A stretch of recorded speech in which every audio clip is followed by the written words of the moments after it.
I'm not ashamed to own my Lord, nor to defend his cause. Maintain the honors of his word, the glory of his cross. All right, well, good evening. It's good to be here with you, and certainly appreciate the invitation to come your way and to share this series of lessons with you through this weekend. In the same breath, I almost want to apologize that I am not a scientist. I am a preacher. But hopefully some of the study that I've done will be beneficial to us as we look at these things. We're going to be looking at a number of different things this weekend. We're going to start with astronomy and cosmology, and we're going to go on into biology. We'll be taking a look at fossils and so forth towards the end of the week, a number of different things, and all of those pointing to the fact that there is a God. Now, the evolutionists will look at the same evidence and they'll come to a different conclusion. And so in the process, really the focus we're going to be looking at is design. Over and over, we're going to be focusing on the fact that there is design. And when you see design, I believe that there needs to be a designer. And the more complex the design, the more need there is for a designer. And so that is going to be a large part of our focus as we study this weekend. And so the title of the series is Natural Science as Evidence for the Existence of God. And so maybe a good place to start would be to define natural science. What do we mean when we say natural science? And so Merriam-Webster gives us this definition: any science, or any of the sciences as physics, chemistry, or biology, that deal with matter, energy, and their interrelations and transformations, or with objectively measurable phenomenon. So we're dealing with things like physics, chemistry, biology. Dictionary.com gives a very similar type definition: a science or knowledge of objects or processes observable in nature as biology or physics, as distinguished from abstract or theoretical sciences as mathematics or philosophy. And so it deals with the things that we can observe in nature. That's what we're going to be looking at, is what does nature show us? And what we see in nature is evidence for a creator. The Apostle Paul was actually referencing natural science in Romans chapter 1 when he made this statement.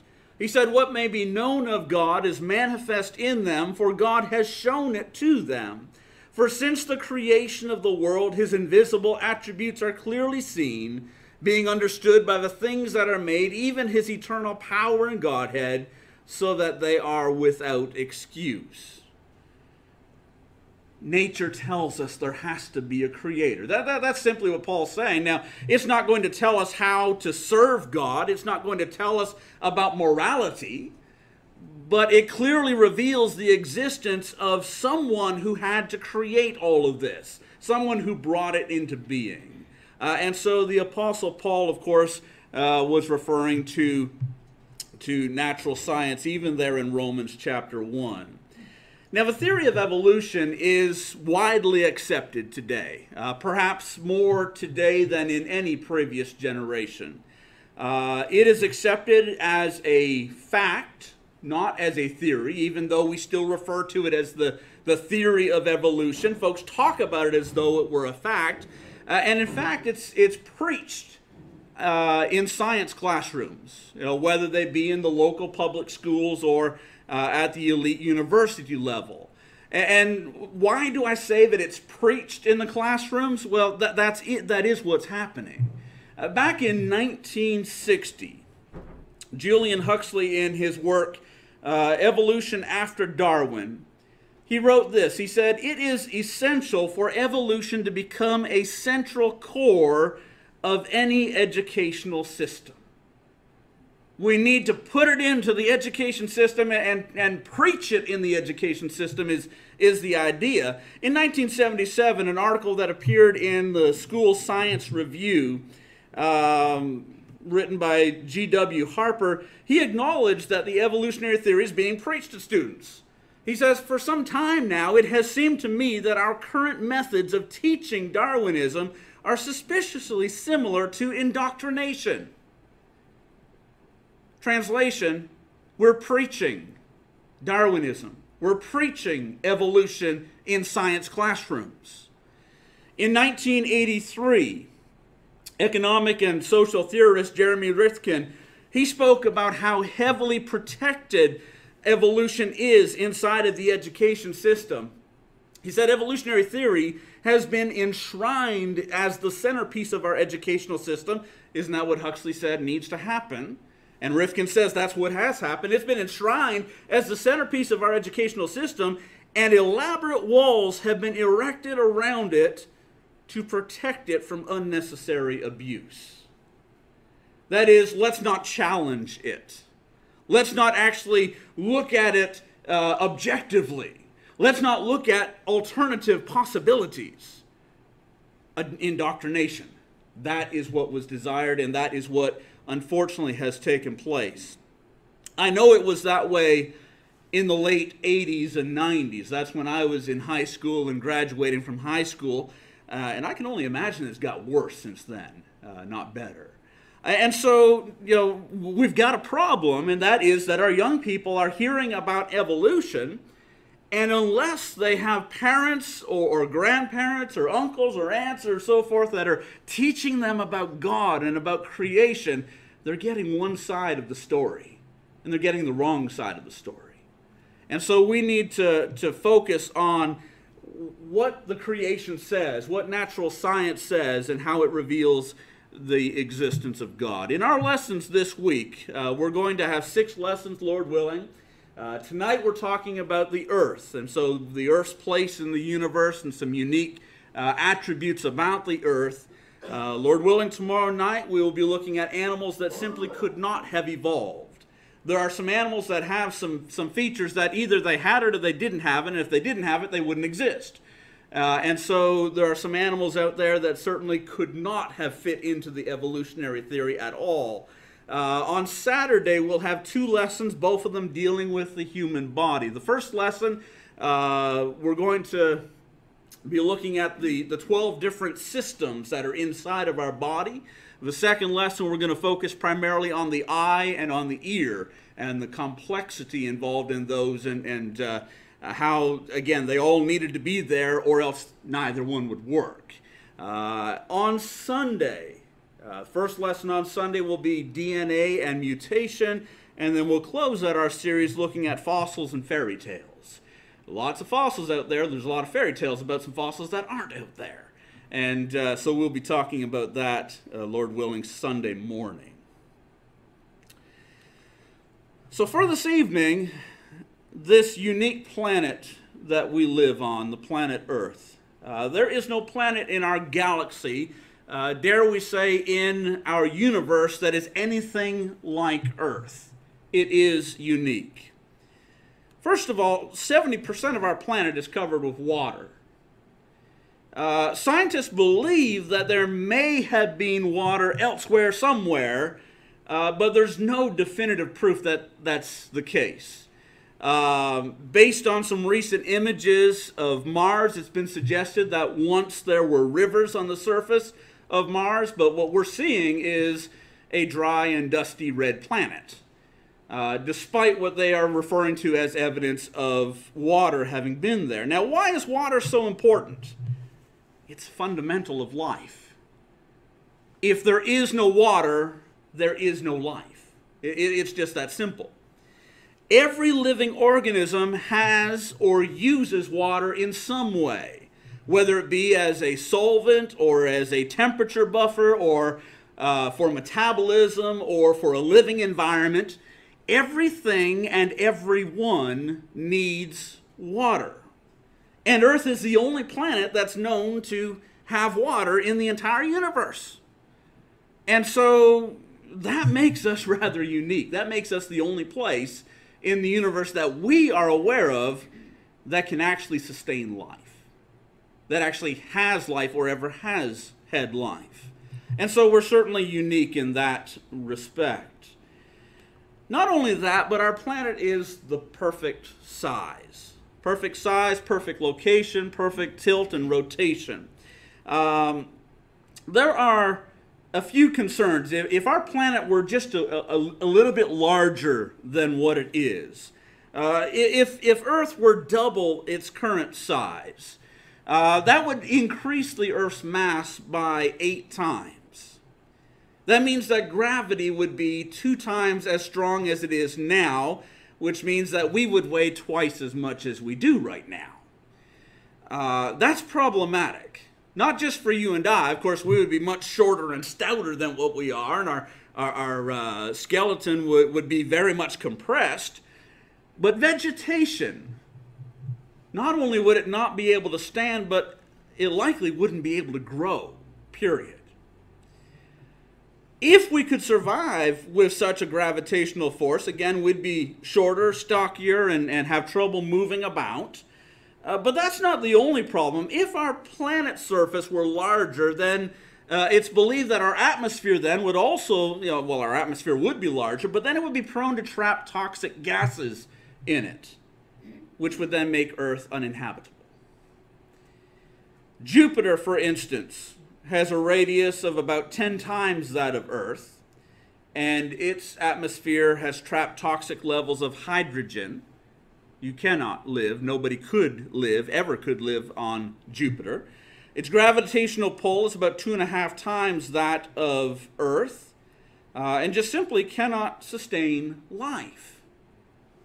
It's questionable whether Earth would be able to if it were larger as well.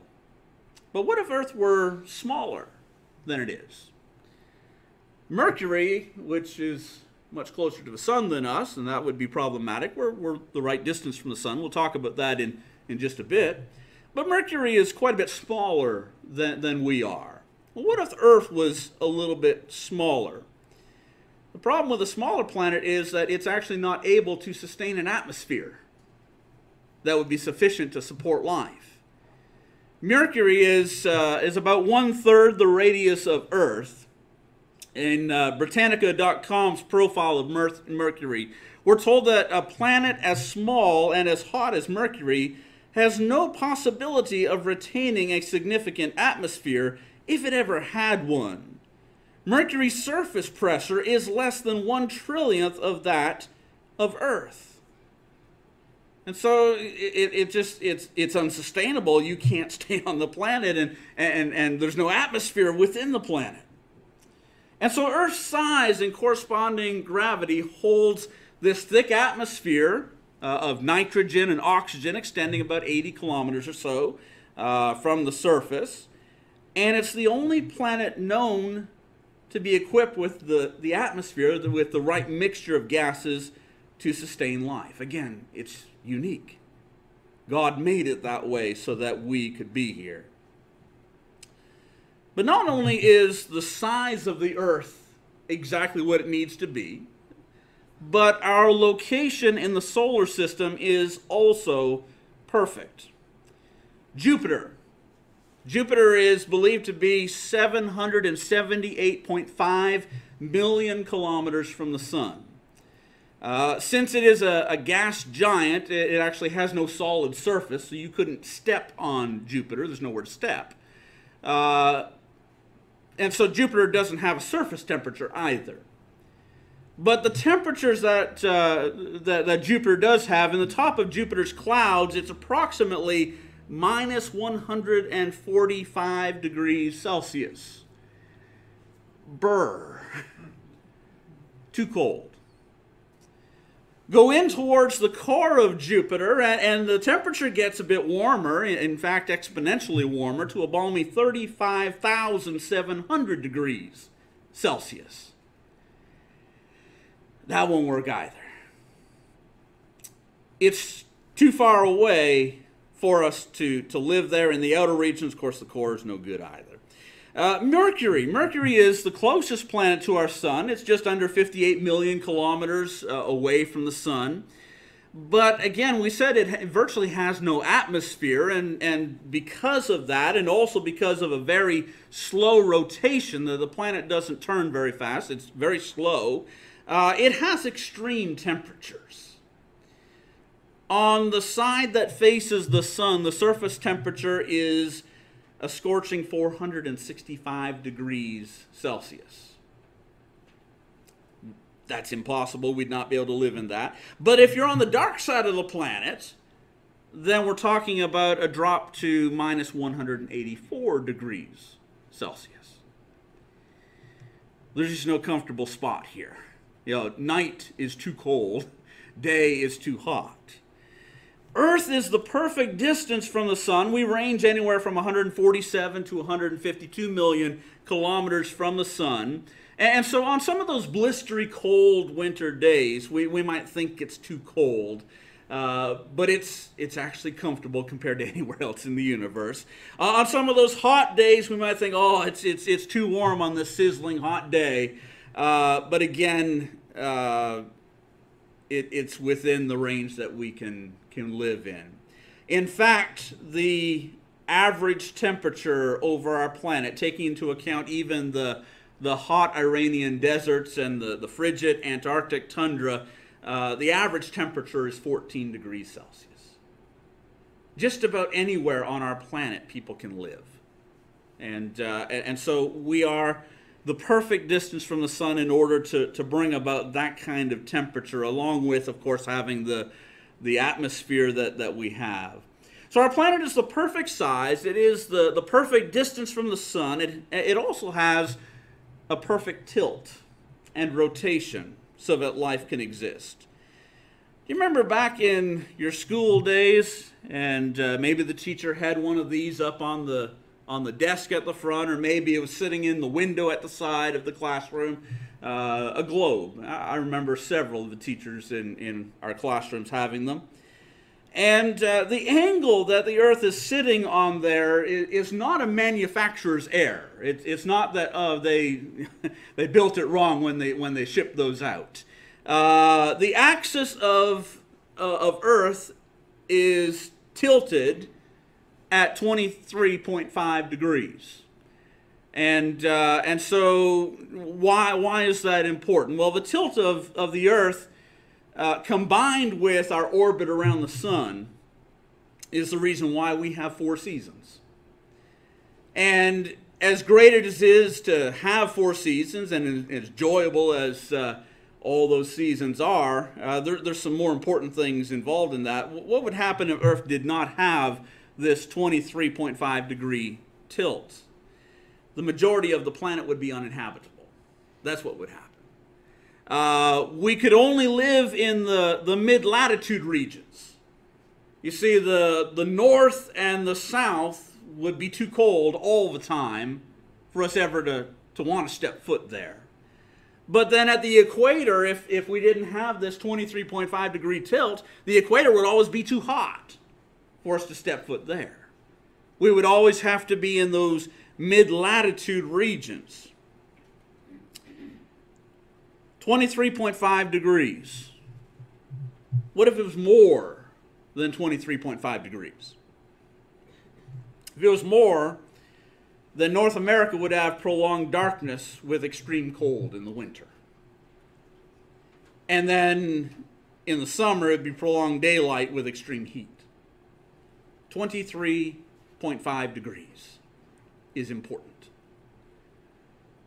It's not accidental.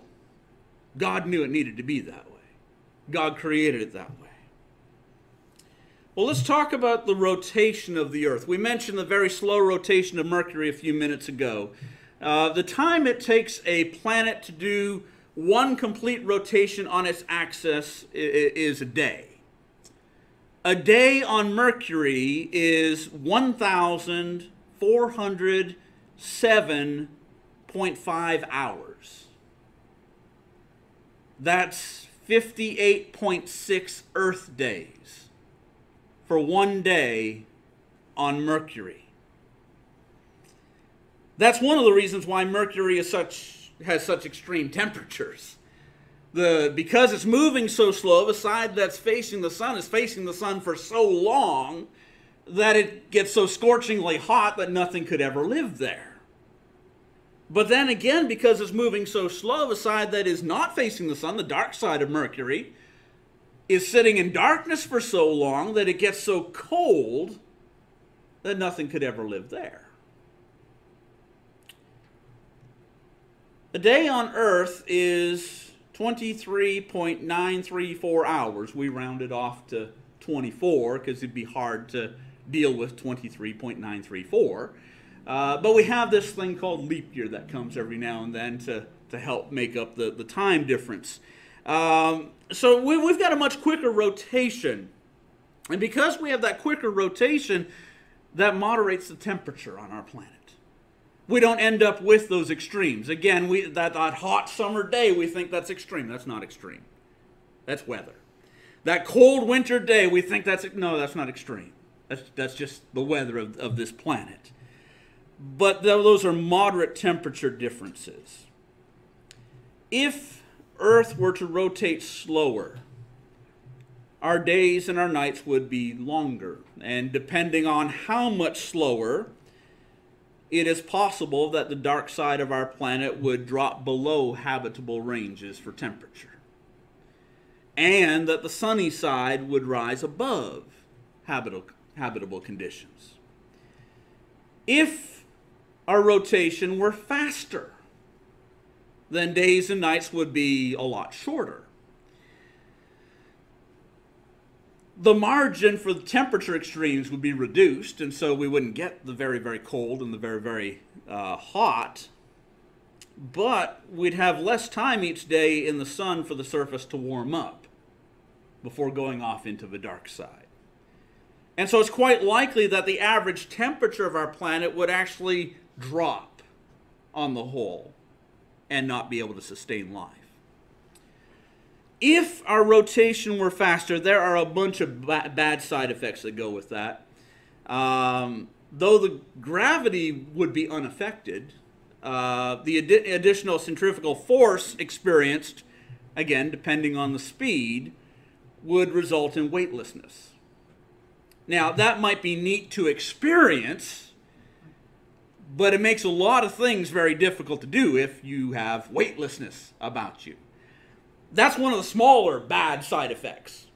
There's some bigger issues at hand here. Just a few kilometers per hour faster of a rotation, and it would cause excessive flooding on our planet, especially at the equator. And again, if Earth were to rotate faster than it does, that would mean increased wind activity. It would mean more severe tornadoes and hurricanes and tsunamis. And again, it might cause our planet to not be habitable. We have the perfect size, the perfect location, the perfect tilt, the perfect rotation.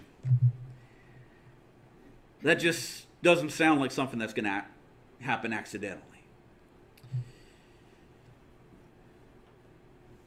So we have all of those. We're the only planet that has water. And we're also the only planet that is known to have tectonic plates. Now, what does that mean, tectonic plates? According to the U.S. Geological Survey, a tectonic plate is a massive, irregularly shaped slab of solid rock, generally composed both of continental and ocean lithosphere. There's 9 major plates, and this shows the major ones here. There's a few minor ones that are in there as well. But 9 major plates, the North American, South American, African, Eurasian, Indian, Indo-Australian, Australian, Pacific, and Antarctic. And so these plates, they're the hard outer shell of the Earth that moves over top of the mantle, which the mantle is a mix of molten iron and minerals and other semi-solid rocks that sits just above the Earth's core. Seismologist Nicholas van der Elst, he has described the activity in the core of Earth as being like a boiling pot on a stove. And so the core of the Earth, things are boiling inside the core of the Earth, and the movement of that activity causes these tectonic plates to the outer shell to move about. Now, we're not talking about huge movement. We're not talking about something drastic I believe estimates are something in the neighborhood of centimeters annually type thing. The planet's not crashing into itself, as it were. But this is a positive thing, that we have these plates that are able to move around as we're boiling on the inside, as it were. Now, there are some unfortunate side effects associated with the movement of tectonic plates. Volcanic activity, for instance, earthquakes, those kinds of things. Anyone heard of the San Andreas Fault out in California? All those earthquakes that take place on the west coast, that's because of a fault line that they lay upon. And see if I can find it on the map here. Right here is where the Pacific plate and the North American plate meet one another. It's not off the coast. It actually splits California right down the middle, basically. And so that's why they have all those negative things going on, the earthquakes and such. And so we might think, well, that's a bad thing then. Plate tectonics is a bad thing for the Earth. Well, the benefits outweigh the disadvantages. Plate tectonics helps to regulate the CO2 level in our atmosphere. Carbon dioxide is removed from the atmosphere through weathering, and so the weathered products then are eventually drawn into the Earth's interior via plate tectonics. And then the CO2 is released back into the atmosphere through volcanic activity. Now understand, without carbon dioxide, we sometimes think of carbon dioxide as being a bad thing, right? No, it's not a bad thing. It's necessary. Plant life needs carbon dioxide. No carbon dioxide, no plants. No plants, no humans. Plant life needs to be here in order for you and I to exist. We'll talk about that a bit more in just a bit. Over time, there's a buildup of minerals on the seafloor. If they just stayed there, then our soil would eventually become useless. And so what happens with plate tectonics is that those minerals are then recycled through the molten mantle and then brought back to the surface through seismological activity. And so the minerals then are redistributed into the soil so that it helps the plants to absorb water. It adjusts the soil pH balance and provides nutrients for the plants. Without the minerals being recycled, Earth becomes dead. And so we need plate tectonics. We're the only planet that has it, so far as we know. In addition to these things, there are a number of natural laws in place on Earth without which life would likely be impossible. And again, each of these natural laws that we're going to talk about, they show the unmistakable marks of design.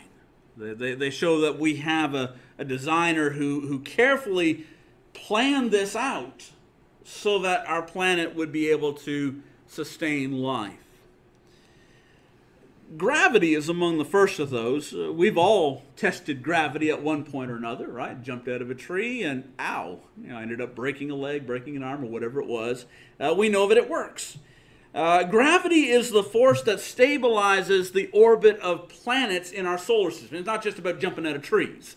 It stabilizes the orbit of planets in our solar system around the sun and the orbit of moons around their planets. Including the orbit, our orbit around the sun and our moon around us. Without gravity, there would be chaos in the universe. If gravity did not exist, then there would be nothing to keep planets from running into each other or simply going off in that direction and never coming back. There'd be nothing to hold the planets and the moons where they are. They're kept on track, as it were, because gravity exists.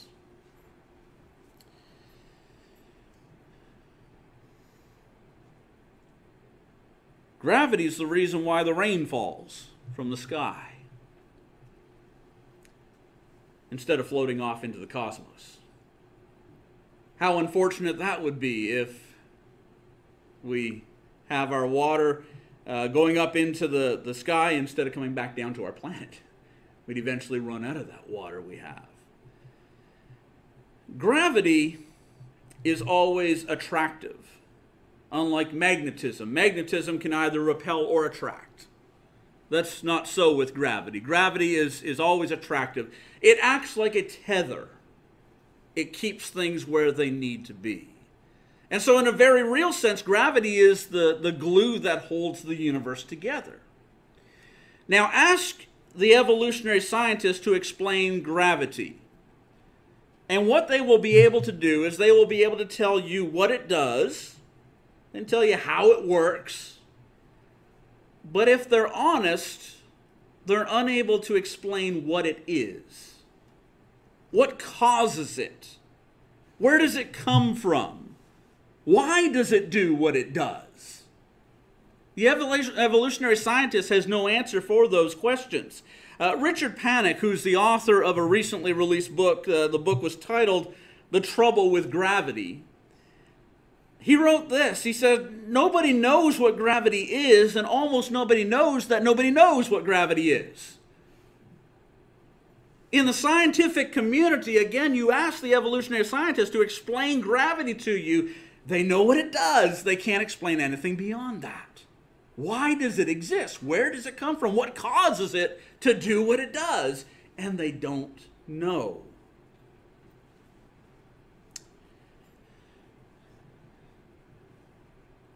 As I said, I am not a scientist. But let me give you the explanation of gravity. Colossians 1 verse 17. It says that the Lord is before all things, and in him all things consist. It fit his plan for the universe. As God designed everything that is around us, he understood the need for all these things to work in conjunction with one another. And so he put a tether on things. And that tether is gravity. Now, ask me more about how it works. I don't know. I know less than the scientists know. But I know that the Creator knows how it works and why it works the way that it does, and he knows how to put it into place, and he did. And so gravity, absolutely essential for life to exist. Another natural law which makes life on Earth possible is the exchange of O2 and CO2, the exchange of oxygen and carbon dioxide. Now, we already mentioned the role that plate tectonics plays in this balance of the O2-CO2 relationship, and how plate tectonics brings carbon dioxide back into the atmosphere. But there's another process in the exchange of these gases called photosynthesis. Photosynthesis is a chemical process which occurs in most plants. And so using the sunlight as energy, carbon dioxide and water are synthesized into organic compounds like sugar. And a natural waste product of this process, which is helpful, of course, to the plants, is oxygen. See, the plants don't need the oxygen. That's a waste product. They get rid of that. The waste product from the plants is like gold to you and I. We need oxygen. All mammals need oxygen. Take away our oxygen, we don't exist. We can't live. And so what happens is that through the process of photosynthesis, the plant life is using this carbon dioxide in order to help their growth, and puts off this oxygen, which helps you and I. And when we breathe out the carbon dioxide. We don't want that stuff, right? We don't use that. And so there's this ongoing exchange of gases between creatures and plants that is mutually beneficial. Britt Serenhauser, who is an American astronomer and professor at Beloit College in Wisconsin, wrote a piece in the Ask the Astronomer section of Cornell University's website. The question that was posed is this: do the gas giant planets, Neptune, Uranus, Jupiter, Saturn, have at least a thin band of oxygen in the atmosphere? When we look out at those gas giants, is there at least a little bit of oxygen out there somewhere? Her response was this: there is only one planet where gaseous oxygen is found: Earth. And the only reason that Earth has oxygen is because Earth has plants that do photosynthesis. There is no other natural process that we know of that will put significant amounts of oxygen into a planet's atmosphere. We need that O2-CO2 exchange. If it did not exist, we would not exist. Again, this makes Earth unique, the only planet on which life is possible. Yet another natural law that is unique to the Earth is the hydrological cycle. Of course, we're dealing with water. No other planet has water, and so no other planet could even think to have a hydrological cycle. But where does the rain come from? Well, it comes from the clouds. Linda could answer that question for us. Where's the rain? It's coming from the clouds. Well, where does the water get into the clouds, or how does the water get into the clouds? And why doesn't the water just keep accumulating on the earth and end up flooding us? Why does that not take place? Well, the earth has a finely tuned and perpetual cycle of water exchange and storage going on. The University of Illinois, their meteorology department, gives a concise summary of how the cycle works. They say the hydrological cycle begins with the evaporation of water from the surface of the ocean. As most air is lifted, it cools and water vapor condenses to form clouds. Moisture is transported around the globe until it returns to the surface as precipitation. Once the water reaches the ground, one of two processes may occur. One, some of the water may evaporate back into the atmosphere.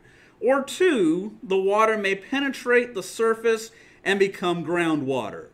Groundwater either seeps its way into the oceans, rivers, and streams, or is released back into the atmosphere through transpiration. The balance of water that remains on the Earth's surface is runoff, which empties into lakes, rivers, and streams and is carried back to the oceans, where the cycle begins again. Again, unique to the Earth, the only planet which has water upon it. Now, incidentally, the hydrological cycle was written about in the Bible long before it was ever understood by the scientific community. The Bible is not a science textbook. It doesn't purport to be a science book. It's the Word of God. But God revealed the hydrological cycle long before man ever understood anything about this. The ancient Greeks, going back to the 5th century BC, they believed that the source of streams and rivers was subterranean, had to be coming from underground somewhere. There just simply was not enough rainfall to explain the continual flow of streams and rivers. In the 3rd century BC, Aristotle, he gave a fairly accurate summary of the hydrological cycle in his work on meteorology. But like his predecessors, he still affirmed that the major source for this stream flow needs to be underground. The first record of someone identifying precipitation as the primary source for springs and rivers is in the 1st century BC. A Roman architect by the name of Vitruvius, his idea was rejected by all his peers. Foolishness. In the late 1400s and early 1500s, men like William Caxton and Leonardo da Vinci, they affirmed that water rose up into the mountains through veins within the earth, much like the blood flow in our veins in our body. It wasn't until the 1700s that it was discovered that rainfall is sufficient to explain the flow of streams and rivers. Frenchman Pierre Perrault measured the precipitation of the precipitation and stream flow in the Seine Basin in France, and he found that the precipitation was at least 6 times that of what was needed for the flow of the rivers. It took a long time for man to figure that out.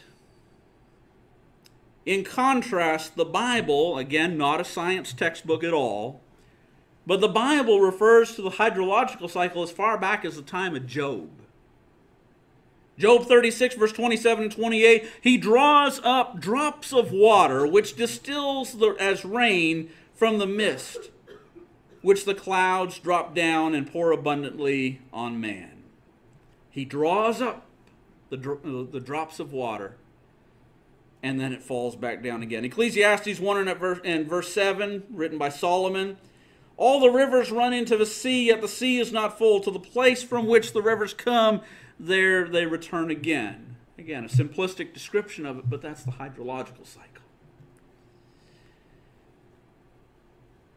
Sometimes human science is way behind or misses the mark entirely.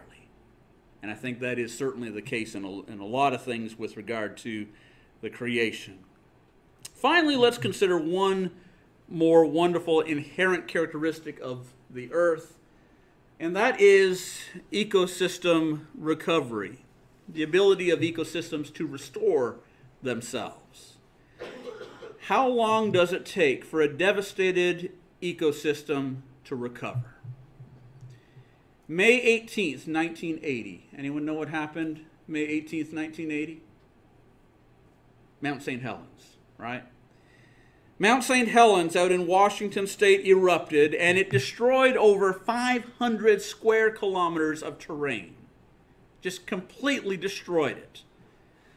And it was believed that it would take generations for the area to recover, if it ever did recover. An article at creation.com states that scientists studying the affected area referred to an apparently sterile landscape. It was dead, lamenting that it will never be again in our lifetime, and speculated that it would even be impossible for insects to recover at all. Insects, the smallest of all the creatures that were there. It's not going to happen. Well, there was a lot of doom and gloom from the experts about what was going to happen. Within 3 years of Mount St. Helens erupting, 90% of the original plant species were found growing there again. 90%. Now, you didn't have 100-year-old pine trees yet. That would take some time. But 90% of the original plant species were found there again. Spirit Lake before was a popular tourist destination. Before the volcano erupted, it was a mess of mud and logs and ash in June of 1980.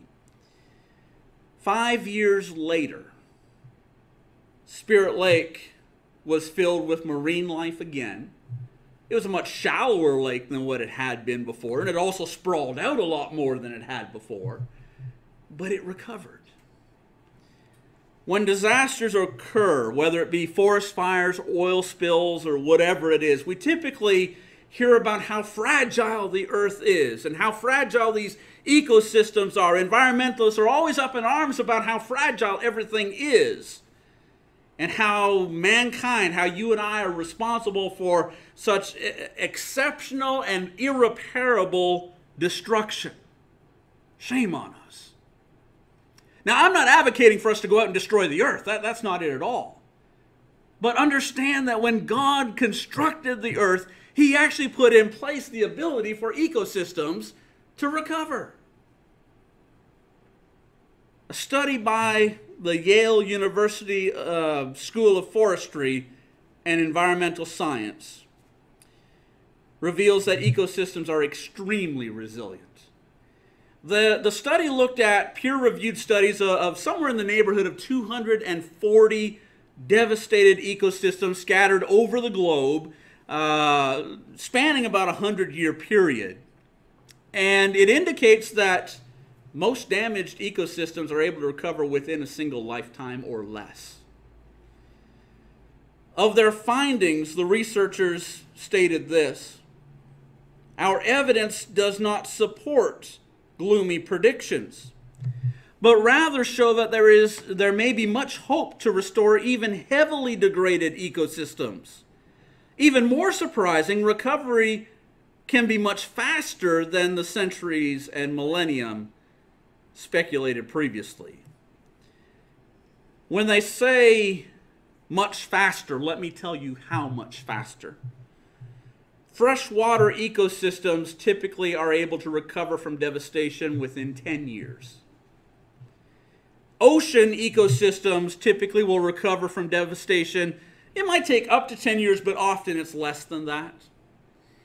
Forest ecosystems take about 40 years to recover. Other terrestrial ecosystems generally recover in just over 10 years.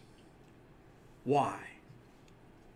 Because God built it into the earth, that it's able to recover and restore itself.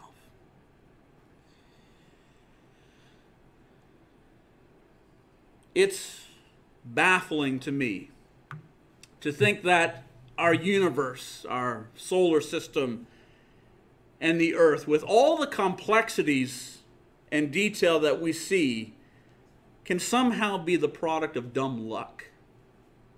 Now, the evolutionary scientists are not going to use the phrase dumb luck. They'll say random chance. What's that mean? Dumb luck. That's just not how things happen. Most in the scientific community are unwilling to entertain the thoughts of a divine being who created it all. That said, there are a few who acknowledge the sheer impossibility of things just happening, of it being random chance that would create all of this, and even have hinted at times at the possibility of a creator. Tony Rotham, he is a physicist, former editor of Scientific America, former professor at Harvard and Princeton universities. He says, when confronted with the order and beauty of the universe and the strange coincidences in nature, it's very tempting to take the leap of faith from science into religion. I am sure many physicists want to. I only wish they would admit it. What he's referring to as science, let me suggest to you, is actually pseudoscience. That it's the evolutionary theory. It's not fact. It has no basis in reality. It's a fairy tale. But at least he's willing to say it's tempting to make that leap. Because the idea of a divine creator making it all seems to make more sense to him than a bunch of random accidents causing the kind of design and beauty and complexity that we see.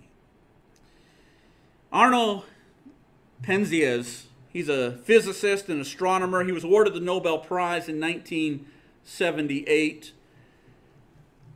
He says, astronomy leads us to a unique event, a universe which was created out of nothing, one with the very delicate balance needed to provide exactly the conditions required to permit life, and one which has an underlying, one might say, supernatural plan.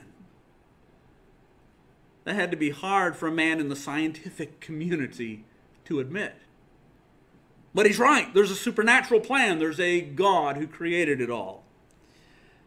Alan Sandage, he's an astronomer at the Carnegie Observatories, also former editor of Scientific America. He says, I find it quite improbable that such order comes out of chaos. There has to be some organizing principle. God to me is a mystery, but is the explanation for the miracle of existence, why there is something instead of nothing. Good for him. He acknowledges that chaos won't create all this. That's what evolutionary theory is. It is chaos. Finally, Frank Tipler, a physicist, professor of mathematics and physics at Tulane University. He says, when I began my career as a cosmologist some 20 years ago, I was a convinced atheist. I never in my wildest dreams imagined that one day I would be writing a book purporting to show that the central claims of Judeo-Christian theology are in fact true, that these claims are straightforward deductions of the laws of physics as we now understand them. I have been forced into these conclusions by my inexorable logic of my own special branch of physics. It almost sounds painful the way that he writes that. But I have been forced into this because that's where the evidence leads. The evidence says that natural science declares there is a God. Now, our focus in these lessons is going to be on creation, evolution, and so forth. But having said that, we want to also extend an invitation for obedience to the gospel.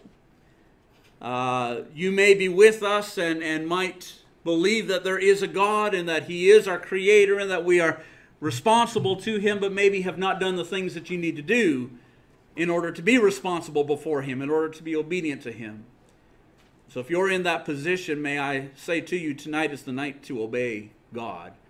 Lord willing, we're back here tomorrow night, but I don't know if the Lord gives us tomorrow night. And so if your life is not right with God, then make it right with God today.